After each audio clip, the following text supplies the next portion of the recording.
Hello everyone, so welcome to this hip opening flow. And first thing that I would like to say is that for better results, stay in all those postures that I'm going to show for a longer time, and please be patient because we are all different, and for some people it takes more time to get their hips open, but with regular practice it will surely come. So time, patience and regular practice. So the first posture that I'm going to show you, which is really good for opening the hips when you do it in the right way, is this one. It's so-called pigeon posture. So you have your front knee something like 90 degrees. If it's not possible, it's okay.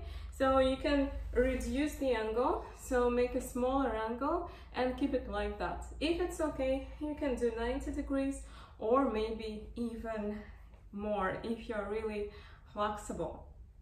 What is important here? In every posture, actually in every posture, it's not just the stretching, it's also very much about the strength. So please don't get loose here in your muscles. So here exactly, you want to push your right bone, this bone, backwards. So right bone backwards, like right hip goes more back and left hip goes more forward. And that's how you have some kind of a strength in this posture. So the key to flexibility is this active flexibility, when you also use the strength. If you can, and surely you can, push your front leg down, so strongly, actively pushing, and at the same time bring your right bone backwards. And having all this, you can go down, and don't worry if you are not really low, just stay wherever you are. But remember about this active pushing of your hips, and also push your right leg into the floor, push it down. So it's not just some relaxing posture actually. If you use the strength, it will be a lot more effective. So just feel it. And just one tip for people who are very flexible, and it might happen that you don't feel much here, then use a block, or I use books, and you can place your front leg on the block, and now you can feel it more.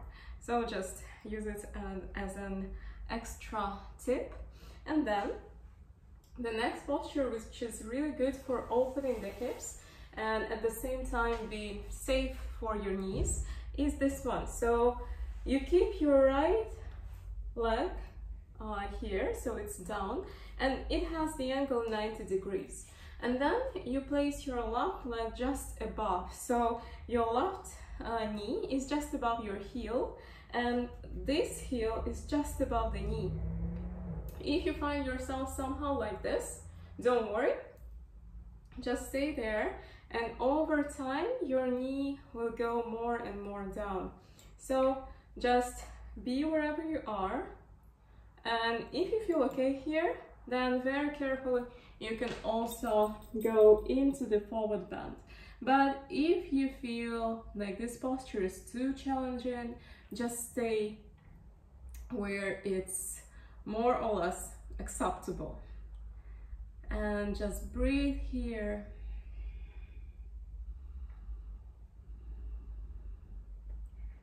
You either keep the posture, or if you found yourself in the situation when this posture is not accessible at all, and that might happen also, do this. So your knees are just one above the other, and you try to place both of your sitting bones on the ground. Then, after this posture, after any option that you did, just straighten the left leg and place your right ankle just above your left knee. So no need to place it high, just above. So here it's also quite a wide angle. And then Bend your left knee and try to straighten your back, pushing your right knee in front, having straight back and feeling some stretch. So the more straight your back is, the deeper the stretch is. So actually you can use a wall behind you, so just lean against the wall, and you can find that this posture seems even more effective and challenging. And here you can spend as much time as you want. You can read a book, you can do whatever you want, and then just release this side and continue. And with this leg, place it 90 degrees. So this is Janushirshasana A from the primary series of Ashtanga Yoga. Really good hip opener. And then go down and spend some time here. So here the angle between the knees is 90 degrees. And you might feel the stretch in your hip. Actually, be sure that you externally open your right hip joint, like outside. And you can use some strength here as well. So just feel your hip joint externally rotating. And then go up. And let's change the sides. So we start with this pose, this so-called pigeon pose. So just make the angle which is good for you. Remember about the hips. So now it's the left hip that goes a little bit more backwards, and actively push this part into the ground. So feel some strength here, and then you can go down, still feeling the strength. And again, just accept wherever you are, and also in this posture you can stay longer. It's one of those postures where the longer you stay, the better effect you have. So you can do it if you practice Ashtanga Yoga, you can do it apart from your practice. Remember to engage the muscles, not just lie down here, if you want to have a really good effect out of this posture. And then let's go up, and you can place your right above and stay here. You might notice that every side is a little bit different, but that's okay. So if you have some sides tighter, you can spend more time with this tighter side. And if you are okay, so just go down, or you can take this easier version and spend as much time there as you need. Again, the longer you stay, the better. And after you decide that it's okay, you can always stop this video and continue at your own speed. Then just straighten the right and bend your left 90 degrees, and then exhale, go down and stay here. Again, you can use your strength, so actively opening the hip.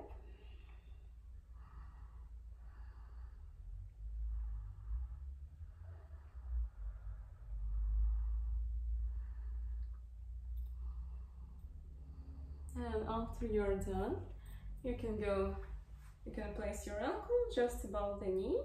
Now I've noticed the sequence is a little bit different from the first side, but here it doesn't really matter. So we can do this posture after Janushirshasana A.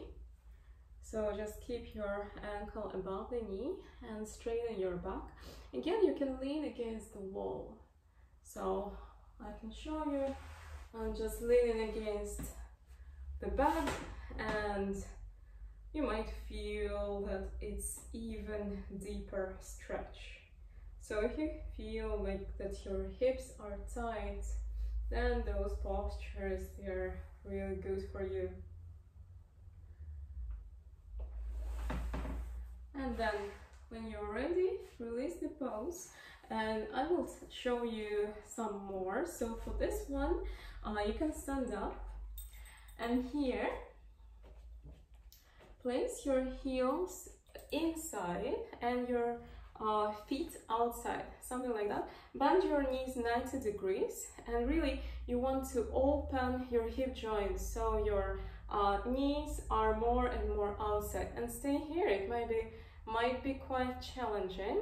You can even help yourself with your hands to open more. So stay a few more breaths, and then straighten and place your feet parallel to each other. You can make the distance in between your feet wider, and then go down into Prasarita Padottanasana A. And here we also have active muscles. So actually here we want to rotate the hip joints inside. So the pelvic bones go outside and the hip joints inside. Strong legs, try not to bend them. And then look in front and turn your right foot outside, something like 45 degrees. Bend your knee. If you can keep this foot on the ground, keep it there, or you can go here and stay. If that's okay, go down. If your right foot, if your right heel is not on the ground, that's okay. But slowly, slowly allow it to go down. Spend as much time as you want, and then proceed to the other side. And again, either keep your right foot on the ground, or you can lift your foot and stay on the heel.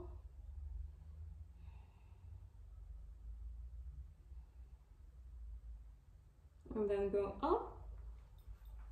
If you want, you can repeat a few times more, and then bend your knees.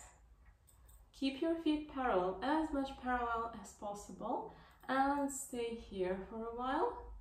If you want, you can go a little bit more forward.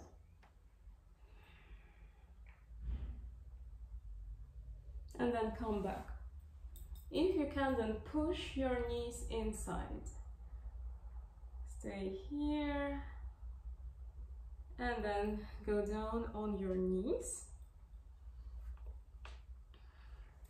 And allow your knees to go to the sides, and keep the angle of your knees 90 degrees, and then slowly go down, and you might feel a stretch in your inner hips, and go as much down as you can. So allow your knees to go to the sides, far from each other, but keep this knee angle 90 degrees.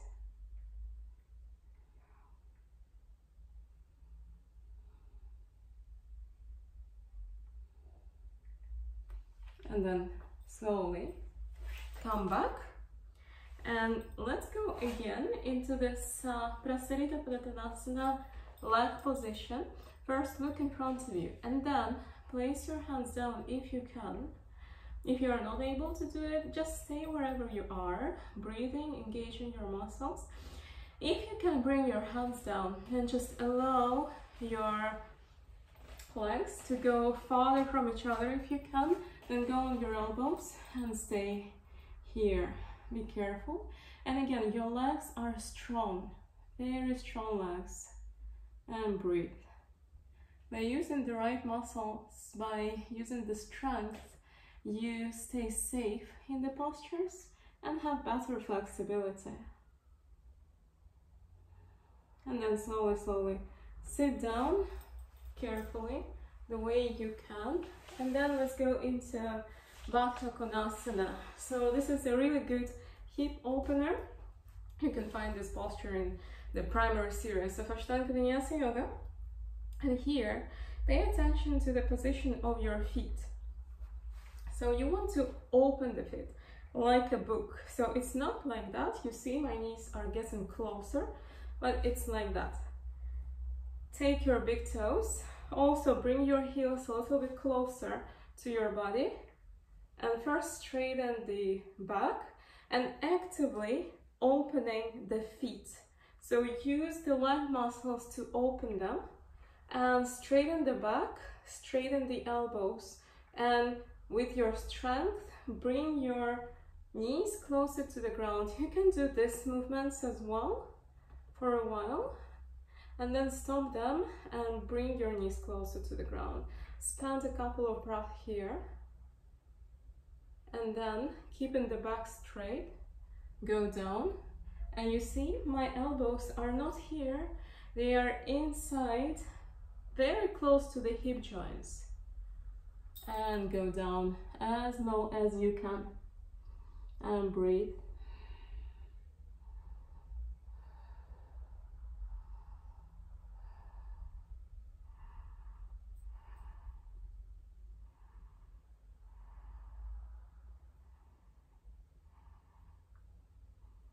And then come back. And to compensate, do Paschimottanasana. So straighten your legs and just go into the forward bend. Stay here for a while.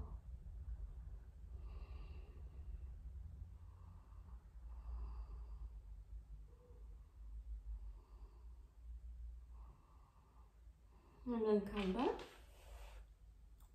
And allow your body to get back to its natural state. So you can take Shavasana, or after a practice like that, you can just sit for some moments, breathing, coming back to normal. And yes, so this is the practice that eventually might help you to open your hips faster and reach some postures like lotus posture, Padmasana in a safe way. So thank you for watching.